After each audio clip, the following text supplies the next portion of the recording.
ਵਾਹਿਗੁਰੂ ਜੀ ਕਾ ਖਾਲਸਾ ਵਾਹਿਗੁਰੂ ਜੀ ਕੀ ਫਤਿਹ। ਸ਼ਲੋਕ ਸ਼ੇਖ ਫਰੀਦ ਜੀ ਕੇ ਭਾਗ 36ਵਾਂ। ਬਿਰਹਾ ਬਿਰਹਾ ਆਖੀਏ ਬਿਰਹਾ ਤੂ ਸੁਲਤਾਨ, ਫਰੀਦਾ ਜਿਤ ਤਨ ਬਿਰਹੋ ਨਾ ਉਪਜੈ, ਸੋ ਤਨ ਜਾਣ ਮਸਾਣ। ਬਿਰਹਾ ਬਿਰਹਾ ਆਖੀਐ ਬਿਰਹ ਤੂ ਸੁਲਤਾਨ, ਫਰੀਦਾ ਜਿਤ ਤਨ ਬਿਰਹੋ ਨਾ ਉਪਜੇ, ਸੋ ਤਨ ਜਾਣ ਮਸਾਣ। ਕੀ ਸਮਝਾਉਣਾ ਚਾਹੁੰਦੇ ਬਾਬਾ ਫਰੀਦ ਜੀ? ਬਿਰਹਾ ਬਿਰਹਾ ਆਖੀਏ। ਅਸੀਂ ਪਿੱਛੇ ਤੋਂ ਜੋ ਪ੍ਰਚਲਿਤ ਮੱਤਾਂ ਦੇ ਵਿੱਚ ਜੀਵਨ ਪੌੜੀਆਂ ਚੜ੍ਹਦੇ ਆਏ ਹਾਂ, ਉਹ ਸਰੀਰ ਕਰਕੇ ਭਗਤੀਆਂ, ਹਠ ਯੋਗ, ਤਪ ਯੋਗ, ਘਰ ਬਾਰ ਛੱਡ ਕੇ ਚਲੇ ਜਾਣਾ, ਉਹ 'ਚੋਂ ਗਿਆਨ ਤਾਂ ਪੈਦਾ ਨਹੀਂ ਹੁੰਦਾ ਭਾਈ, ਹੰਕਾਰ ਜ਼ਰੂਰ ਪੈਦਾ ਹੋ ਜਾਂਦਾ। ਸਤਿਗੁਰਾਂ ਦੇ ਵਚਨ ਲਈਏ ਆਪਾਂ, ਅਨਕ ਤਪੱਸਿਆ ਕਰੇ ਹੰਕਾਰ, ਨਰਕ ਸੁਰ ਫਿਰ ਉਤਾਰ। ਫਿਰ ਜੰਮਣ ਮਰਨ ਸਾਡਾ ਚੱਲਦਾ ਰਹਿੰਦਾ ਵਾ। ਜੋ ਅਸੀਂ ਸਰੀਰ ਕਰਕੇ, ਸਰੀਰ ਦੀਆਂ ਲੋੜਾਂ ਕਰਕੇ ਆਪਦੀ ਮੱਤ ਨਾਲ ਦਾਨ ਪੁੰਨ ਕਰਦੇ ਹਾਂ, ਉਹਦੇ ਵਿੱਚੋਂ ਕੀ ਪੈਦਾ ਹੁੰਦਾ ਉਹ ਵੀ ਸਤਿਗੁਰਾਂ ਨੇ ਆਪਾਂ ਨੂੰ ਸਮਝਾਇਆ।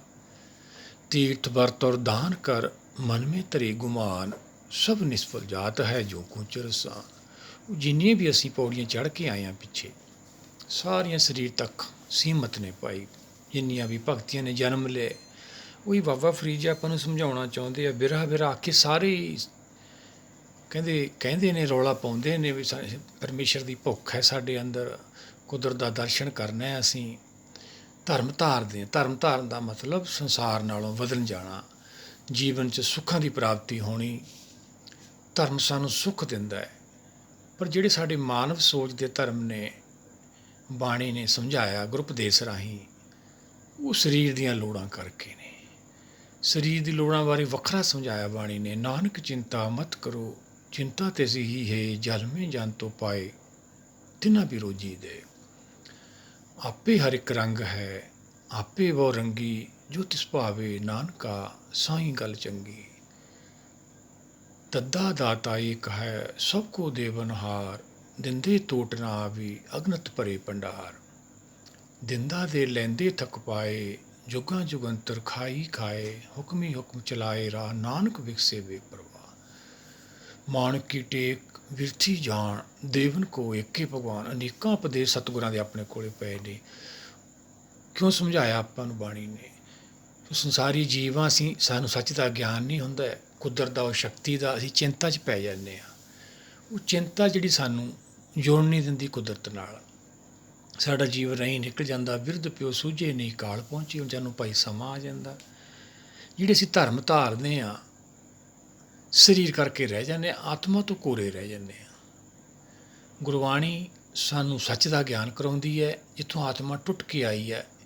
ਇੱਕ ਹੋਣੇ ਜੀਵ ਆਇਆ ਹੈ ਜੁਗ ਮੇਂ, ਏਕੇ ਕੋ ਆਇਆ, ਜਨਮਤ ਮੋਇਆ ਮੋਹਣੀ ਮਾਇਆ। ਮਾਇਆ ਨੇ ਮੋਹ ਲਿਆ। ਹੁਣ ਕੁਦਰਤ ਦੀ ਕਿਰਪਾ ਨਾਲ ਆਪਾਂ ਫਿਰ ਤੋਂ ਪਾਰ ਨਿਕਲ ਜਾਣਾ।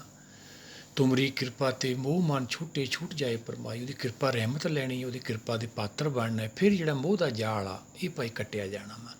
ਧਰਮ ਤਾਂ ਅਸੀਂ ਕਰਦੇ ਹਾਂ, ਪਰ ਸਰੀਰ ਕਰਕੇ ਸਾਨੂੰ ਗਿਆਨ ਨਹੀਂ ਹੈਗਾ, ਉਹ 'ਚੋਂ ਹੰਕਾਰ ਜ਼ਰੂਰ ਪੈਦਾ ਹੋ ਜਾਂਦਾ ਵਾ।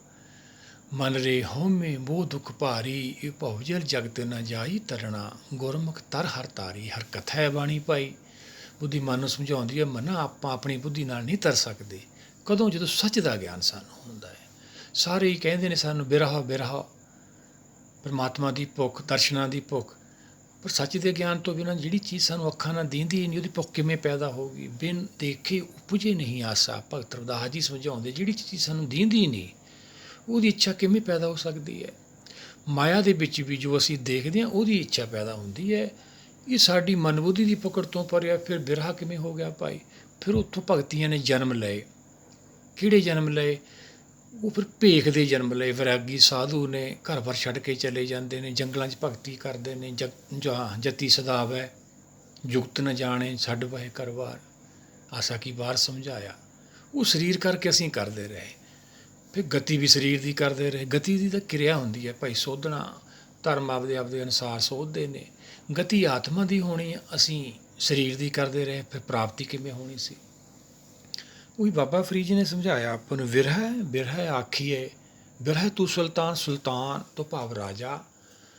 ਭਾਈ ਬਿਰਹਾ ਤਾਂ ਬਹੁਤ ਵੱਡੀ ਵਸਤਾ ਵਾ, ਕਿਉਂ ਉਹਨਾਂ ਨੇ ਸਲਾਮ ਛੱਡ ਕੇ ਗੁਰਮਤਿ ਦੇ ਧਾਰਨੀ ਬਣੇ, ਉੱਥੋਂ ਪ੍ਰਾਪਤ ਹੀ ਨਹੀਂ ਸੀ। ਫਿਰ ਸੰਸਾਰ ਨੂੰ ਸਮਝਾਇਆ ਉਹਨਾਂ ਨੇ ਵੀ ਇਹ ਤਾਂ ਬਹੁਤ ਵੱਡੀ ਵਸਤਾ। ਜੇ ਕਿਸੇ ਅੰਦਰ ਬਿਰਹਾ ਪੈਦਾ ਹੋ ਗਿਆ, ਪੀੜਾ ਪੈਦਾ ਹੋ ਗਈ ਕੁਦਰਤ ਦੀ, ਪਰ ਸੱਚ ਦੇ ਗਿਆਨ ਤੋਂ ਬਿਨਾਂ ਤਾਂ ਹੋ ਹੀ ਨਹੀਂ ਸਕਦੀ ਉਹ, ਕਿਉਂਕਿ ਅੱਖਾਂ ਕੰਨਾਂ ਦਾ ਵਿਸ਼ਾ ਨਹੀਂ। ਕੁਦਰਤ ਸਾਨੂੰ ਅੱਖਾਂ ਨਾਲ ਔਰ ਕੰਨਾਂ ਦਾ ਤਾਂ ਵਿਸ਼ਾ ਹੀ ਨਹੀਂ, ਦਰਸ਼ਨ ਹੋਣੇ ਹੀ ਨਹੀਂ ਹੈਗੇ। ਜਿਹੜੇ ਅਸੀਂ ਸਾਕਸ਼ਾਤ ਦਰਸ਼ਨ ਭਾਲਦੇ ਹਾਂ ਉਹ ਸਾਡੇ ਭਰਮ ਨੇ ਭਾਈ।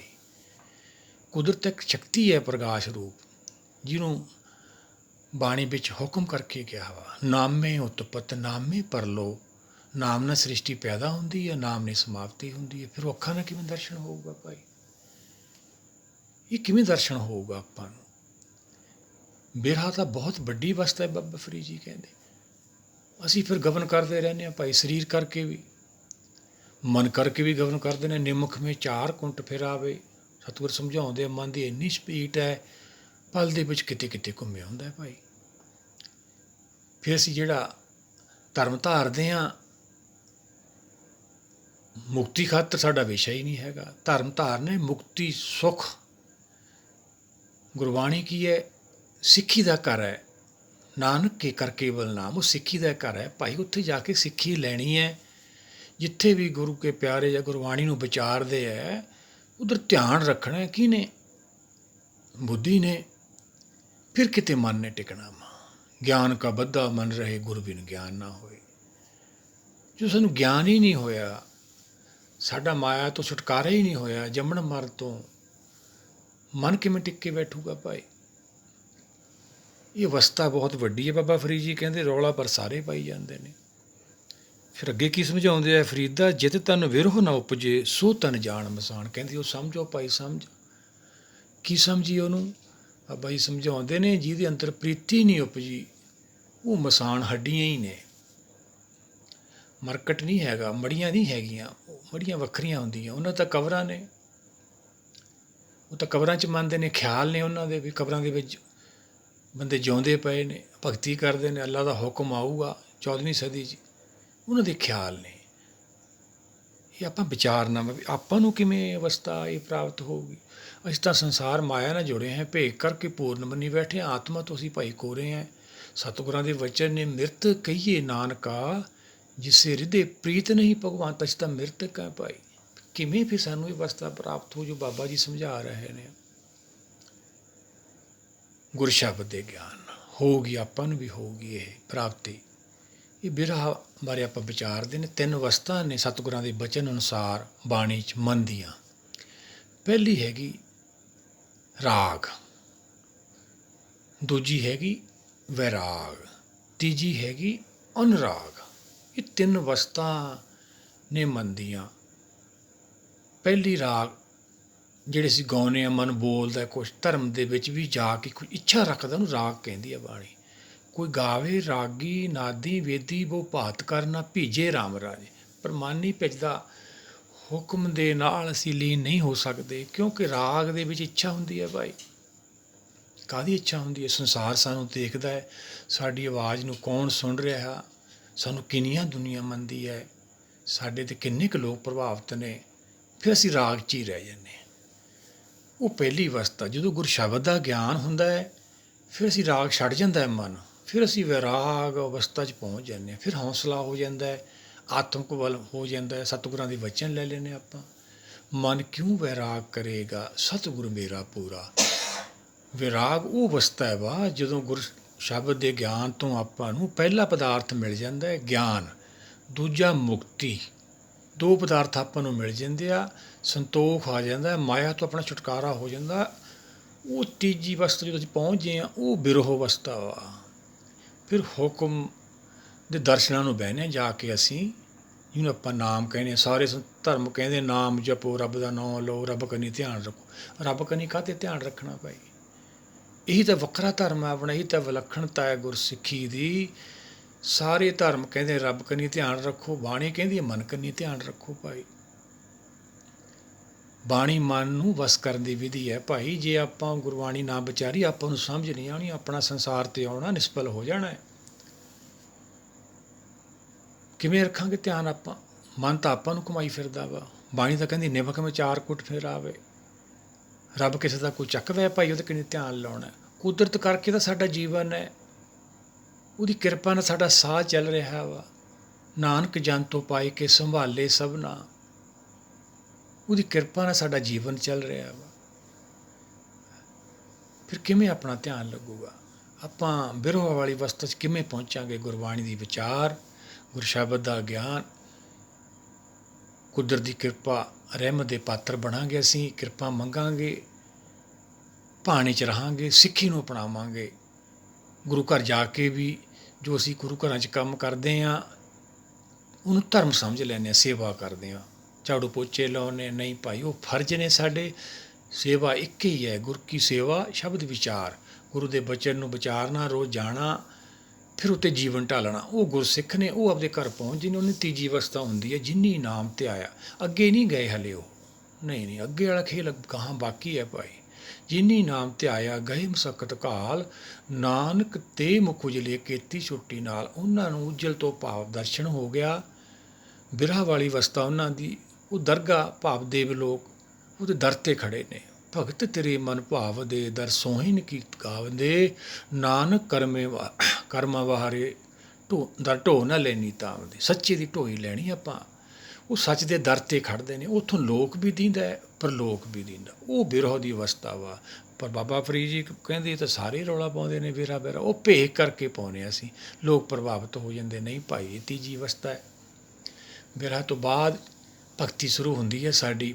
ਪੀੜਾ ਹੁੰਦੀ ਹੈ ਹੁਕਮ ਦੇ ਦਰਸ਼ਨਾਂ ਦੀ, ਕੁਦਰਤ ਦੀ। ਫਿਰ ਜਿਹੜਾ ਦਰਸ਼ਨ ਹੈ ਉਹ ਸਾਡਾ ਫਿਰ ਜਿਹੜਾ ਹੈਗਾ ਵਾ ਨਾਮ ਦਾ, ਕੁਦਰਤ ਦਾ ਸਾਨੂੰ ਫਿਰ ਹੁੰਦਾ ਵਾ। ਉਹ ਤੁਰਕੀ ਬਾਣੀ ਵੀ ਕਿਹਾ, ਉਹਨੂੰ ਨਾਦ ਵੀ ਕਿਹਾ ਵਾ। ਫਿਰ ਜਿਹੜੀ ਤੀਜੀ ਅਵਸਥਾ ਵਾ ਉਹ ਕੀ ਹੈ? ਸੱਚਖੰਡ ਵਸੇ ਅਨੁਰਾਗੀ। ਜਦੋਂ ਬਿਰਹਾ ਤੋਂ ਬਾਅਦ ਦਰਸ਼ਨ ਹੁੰਦਾ ਹੁਕਮ ਦਾ, ਹੁਕਮ 'ਚ ਲੈ ਹੋ ਜਾਂਦੇ ਹਾਂ ਅਸੀਂ, ਉਹ ਤੀਜੀ ਅਵਸਥਾ ਹੈ। ਮਨ ਉਦੋਂ ਬਾਅਦ ਖਤਮ ਹੋ ਜਾਂਦਾ ਹੈ, ਮਨ ਬੁੱਧੀ ਦੀ ਹੋਂਦ ਨਹੀਂ ਰਹਿੰਦੀ। ਸਤਿਗੁਰ ਸਭ ਮਿਲ ਇੱਕ ਹੋ ਜਾਂਦੇ। ਫਿਰ ਕਹਿਣ ਸੁਣਨ ਨੂੰ ਦੋ ਆ। ਉਹ ਫਿਰ ਸੱਚਖੰਡ ਵਸੇ ਅਨੁਰਾਗੀ ਤੋਂ ਭਾਵ ਹੁਕਮ ਅਨੁਸਾਰ ਹੋ ਜਾਂਦੇ ਨੇ, ਸੱਚ ਦਾ ਜਸ ਕਰਦੇ ਨੇ। ਇਹ ਅਵਸਥਾ ਨੇ, ਵਿਚਾਰਨੀਆਂ ਨੇ ਭਾਈ। ਆਪਾਂ ਜਪਜੀ ਸਾਹਿਬ ਜੀ ਪਿੱਛੇ ਵਿਚਾਰਿਆ, ਸੁਣਿਆ, ਮੰਨਿਆ, ਮਨ ਕੀਤਾ ਭਾਉ, ਅੰਤਰਗਤ ਤੀਤ ਬਲਨਾਓ। ਸਭ ਗੁਣ ਮੈਂ ਤੇਰੇ ਮੈਂ ਨਾਹੀ ਕੋਈ, ਬਿਨ ਗੁਣ ਕੀਤੇ ਭਗਤ ਨਾ ਹੋਏ। ਸੋ ਅਸਤ ਆਤ ਬਾਣੀ ਬਰਮਾਓ, ਸਤ ਸੁਹਾਣ ਸਦਾ ਮਨ। ਜੋ ਅਵਸਥਾ ਪ੍ਰਾਪਤ ਕਰਨੀ ਹੈ, ਉਸ ਅਵਸਥਾ 'ਚ ਆ ਕੇ ਮਨ ਅਸਤ, ਸੋ ਅਸਤ ਤੋਂ ਭਾਵ ਮਨ ਬੁੱਧੀ ਲੋਪ ਹੋ ਜਾਂਦੇ ਨੇ, ਉਹਨਾਂ ਦੀ ਹੋਂਦ ਖਤਮ ਹੋ ਜਾਂਦੀ ਹੈ। ਹਰਿਦੁਆਰ ਪਹੁੰਚ ਜਾਂਦੇ ਹਾਂ। ਇਹ ਮਨ ਬੁੱਧੀ ਦੇ ਫੁੱਲ ਆਪ ਹੀ ਪਾਉਣੇ ਆ ਭਾਈ ਆਪਾਂ। ਆਓ ਸਾਰੇ ਮਿਲ ਕੇ ਵਿਚਾਰੀਏ, ਜੋ ਬਾਬਾ ਫਰੀਦ ਜੀ ਸਮਝਾਉਂਦੇ, ਇਹ ਅਵਸਥਾ ਆਪਾਂ ਪ੍ਰਾਪਤ ਕਰੀਏ, ਆਪਾਂ ਵੀ ਉੱਥੇ ਪਹੁੰਚੀਏ। ਨਹੀਂ ਤਾਂ ਫਿਰ ਆਪਣਾ ਉਹੀ ਹਾਲ ਹੀ ਹੈ, ਨਰਕਾਂ ਨੂੰ ਚਲੇ ਜਾਵਾਂਗੇ। ਹੁਕਮ ਕੀਏ ਮਨ ਭਾਮ ਦੇ ਰਾਹ, ਭੀੜੇ ਅੱਗੇ ਜਾ ਬਣਾ। ਆਓ ਸਾਰੇ ਮਿਲ ਕੇ ਇਹਨੂੰ ਵਿਚਾਰੀਏ। ਸਾਡਾ ਵੀ ਸੰਸਾਰ 'ਤੇ ਆਉਣਾ ਸਫਲ ਹੋਵੇ, ਸਾਡੇ ਵੀ ਅੰਦਰ ਇਹ ਪੀੜਾ ਪੈਦਾ ਹੋਵੇ। ਵਾਹਿਗੁਰੂ ਜੀ ਕਾ ਖਾਲਸਾ, ਵਾਹਿਗੁਰੂ ਜੀ ਕੀ ਫਤਿਹ।